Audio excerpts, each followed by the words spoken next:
state taxes Kohima. He will be the main resource person for today, both for the morning session as well as the second session. We would also like to give him a small present. Welcome to the district, sir.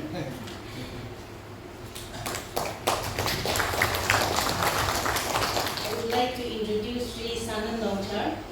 He heads ID wing of the department. He is also a part of the resource team from Dimapur. We would also like to give him a small present as a token of our love.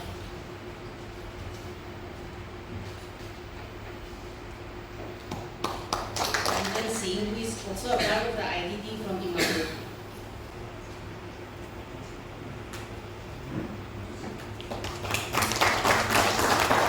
Now, in a democracy, of course, we continued with that tax collection, and we all know, and this is nothing new, tax the government collects for the welfare of people. But one of the most important aspects for collection of tax is that it gives strength to the government. Any government which does not have sufficient reserve, sufficient balance, sufficient money is not a strong government. And in whose interest strong government is there?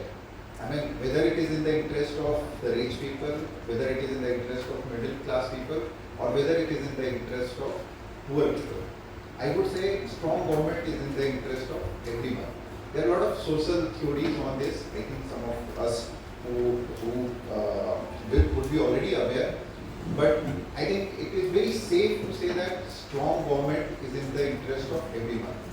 Strong government is important so that there is no chaos in the society.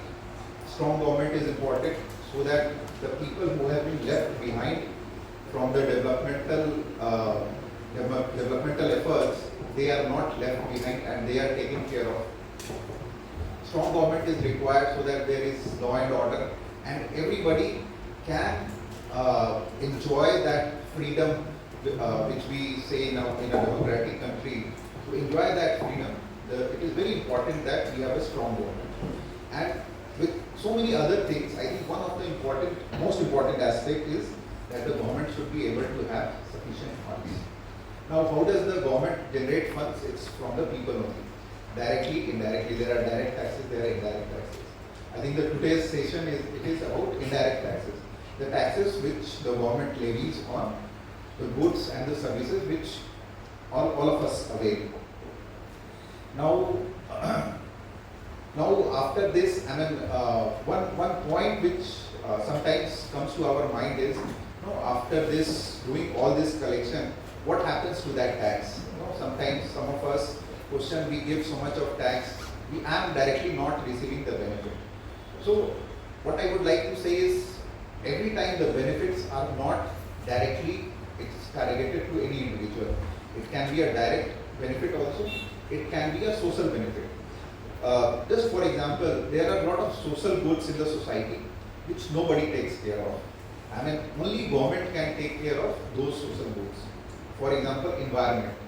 Environment, individually, none of us, or individually or as a cluster also, we cannot take care of environment because it's a very vast subject. Until unless government takes any step, it is rather impossible to take care of that. One small village can take care of environment of the village, but it cannot control the environment of the entire state or the entire country or entire globe. So it is the government which has to take care of that. Similarly, there are so many other things. I mean, the example is long, the list is long, the health, the education, basic education, like I was mentioning, not leaving the last man behind. So all these things are what government does. Now coming to the part which is important to us, the roles of the DDOs or our role in that. Now you see, for Nagaland state in particular, we are not collecting the taxes as it should have been. We are losing, there is a lot of leakage, there is a lot of siphoning also of the taxes, where the role of the DDOs and all these stakeholders who are present here is important. Why it is important for us to play that role? Because see, our role is very limited. Each of the DDO or each of the individual, we play a minor part in the entire scheme of things. But if we stop playing that part, then government is not able to realize that money. For example, I'm sure they would be covering, so I was seeing the program schedule also. They have lined up the awareness, they will also tell us how to, what are important guidelines and rules. And it's not only our moral responsibility to ensure that government realizes tax. I think as a government servant, especially for the DDOs, it is our legal responsibility also, it's our duty also. So I think today's training is important in that aspect, that all of us, all the departments, all the agencies, some contractors, all of us play that part. The small taxes is kind of a small sacrifice which everybody does, so that we are able to receive the common good, so that we can live peacefully in the society. So I think we all have to play that part. So with that, I once again thank the department for taking this initiative, and I hope that after today's session, all of us will get benefited, would be more aware, and then that will help us in complying with the whatever rules and regulations the departments have already made. So thank you everyone once again. Stakeholders. Stakeholders means the common public, the consumers, which will involve every section of the civil society. Now, there's a very famous adage which says there are only two things which are certain in life, which is one is death and the other one is taxes. As we live, we are certain to die one day, so we cannot escape them. And in any form of government, whether dictatorship or democracy or any kind of government, there will always be, to run the government, the people will always have to pay a contribution. I would not say tax, but a contribution, because these things are always circulated back to the benefits of the taxes are always circulated back to the common masses. So these two things will always be there. So we cannot just, being in a remote state compared to India, we cannot always, conceal ourselves like being locked up in an island. We should not consider ourselves like that. No nation or no place, no territory can isolate themselves and thrive. We are all part of a global economy. We are all part of a national economy. On the 30th June, on the midnight, 30th June 2017, our Prime Minister, Honorable Prime Minister Sri Narendra Modi ji, he was so moved by this introduction of GST and implementation that he had given it the status of the Indian independence speech given by Jawaharlal Nehru. He has likened it to the same status. Many of you might remember the Trace with Destiny speech given by our former first Prime Minister of India at the time of independence. So he has given that at a very equal status, the largest paradigm shift of the indirect tax system. So the importance of this GST in the whole nation is such that it has made it into one nation, one tax. That is the goal of our central government. Now, as such, that we as a public and we as tax officers and also the DDOs and also the common public, every one of us being consumers at one point of our life existence, we are all stakeholders. So we cannot remain blind to these activities, to the implementation and to the awareness of this tax GST system. Now, even a villager in the remote state of Nagaland buying a GST, buying goods which are taxable under GST, he contributes directly to nation as well as state building. through CGST, which will go to the center, and through SGST, which will be remitted to the state government. So every one of us are, be a politician or be a CM or be the most remote villager, from the top to the bottom, we are all stakeholders in this. So I request all of you that we should no longer let ourselves be isolated from what is going around in the nation, and we should strive to contribute towards nation building by creating awareness and also executing the tax rules and acts which are provided in the GST acts and rules by the GST Council. So everyone has to play our part, especially for a resource-crunch state like Nagaland. We have no manufacturing units, we are only consumers. But in one way, we are benefiting in the end, because GST is a destination-based tax, where the final revenue is collected by the consuming state. We in Nagaland, we are consuming state procured from all over India. So the tax revenue ultimately ends up in Nagaland. And we are supposed to be at the forefront of tax revenue generation while compared to other mainland states. Since even though our size and our consuming capacity is less compared to others, but still then, the GST plays a very significant part. Now, before my presentation, which I will give down there, I just want to let you know on the importance played by the DDOs and the tax deductors, DTS deductors, when it comes to the implementation of GST and revenue collection.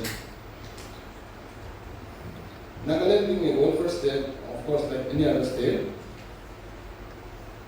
the revenue collected by Nagaland through GST in 2024-25, it was around 1,098 crores. 1,098 crores. Out of that, 59% of the revenue was generated from DDS return filing and through the civil works and supplies by the government. Can you imagine how much is it? It's almost 600 crores. Now 600 crores before the GST, our state was generating only around 450 to 500 crores. 500 crores was a huge number before GST.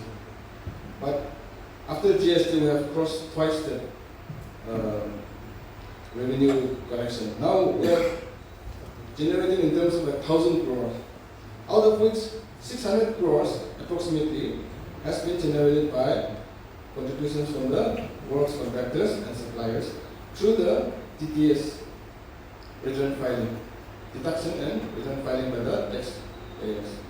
So now the importance of the DTS deductors or the DTOs and also the contractors, registered contractors and suppliers is paramount.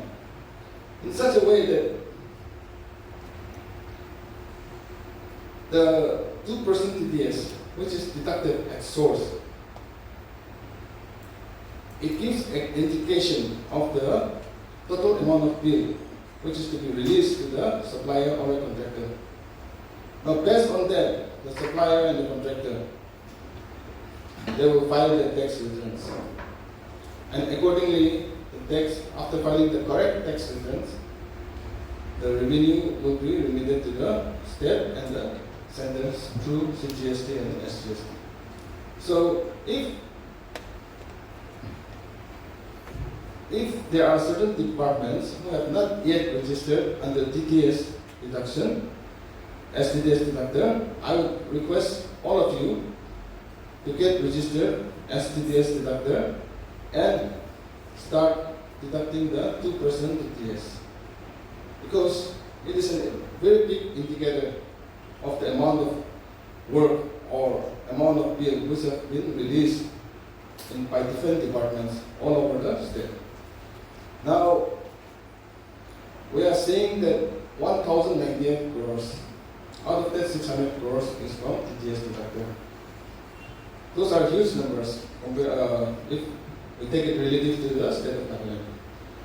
But through our studies, scrutiny of TDS deductors in 2023, 24, and 24, 25, we have found that 99 TDS deductors have failed to file their TDS returns in 2024, 25. 2025, 26, 24, 25, 89 of them have failed to file their TDS returns. Now, when 89 deductors or 99 deductors they fail to file the TDS returns, the department is blindsided. We don't know how much revenue or how much bill has been or how much funds have been sanctioned or released by the respective implementing departments. And since we don't know that, now we cannot make sure how much tax has been leaked, evaded, or how much tax we have lost. And it leads to lack of transparency also. Now we cannot keep on saying that GST is a new regime. It is already 8 years old. Even after 8 years, we are not deducting TDS or we are not filing TDS returns. Even for the contractor, he will not know how much amount is being deducted from bill is going to be released if you don't deduct the TDS on the taxable value. So these are very important things. Kindly, I request all of you to keep it in mind. And also, even yesterday also in the assembly, that our honorable MLA, Hong Sing raised the question that the DDOs are not deducting the 2%. Now he's not aware how much bill he's going to get and how much GST is going to file. Those are very valid questions, and those are very, it is very, I would say, discouraging in a way when it comes to revenue collection. When the TDS is not deducted by the, not filed by the TDS deductors or the DDOs. So kindly keep it in mind that as and when the bill is going to be released, within the 10th of the succeeding month, the TDS return has to be filed. And if any department is there who have not registered under TDS, kindly do so, so that it will be a great help, it will be a great catalyst towards the OTB. So after approval by the concerned authority, GSTN will be generated, that is their GST number.